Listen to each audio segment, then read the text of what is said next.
So இந்த படத்தை கொண்டுட்டு போய் கடைசி வரை சேர்த்துடணும்ன்ற அந்த முயற்சி வந்து எங்களுக்கு எல்லாம் பயங்கர பிரமிப்பா இருக்கு.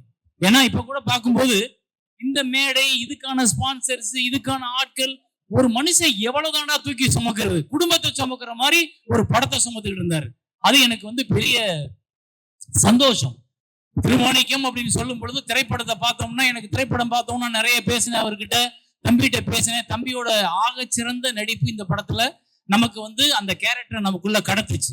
அந்த ஆக சிறந்த நடிப்பு தம்பிக்கிட்டையும் பாரதிராஜா சார்ட்டையும் இருந்து இவர் வேலை வாங்கின விதம், அதை வந்து 3 பேரும் வந்து அதை சமமா படம் வந்து ஞாபகம் வரணும்னா உடனே நந்தா பிரிசன் வருவாரு, சமுத்திரக்கனி வருவாரு, பாரதிராஜா ஐயா வந்துருவாரு.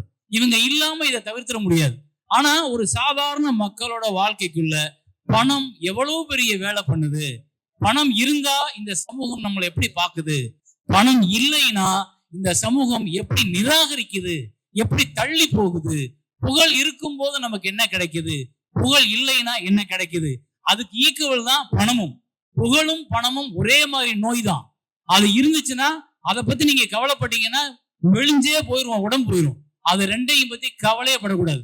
பணமும் ஒரு எக்ஸ்பீரியன்ஸ் தான், புகழும் ஒரு எக்ஸ்பீரியன்ஸ் தான். அது இருந்தா சந்தோஷம், இல்லைன்னா ரொம்ப ரொம்ப நிம்மதியான சந்தோஷம். அதைத்தான் இந்த மாணிக்கம் சொன்னிச்சு எனக்கு.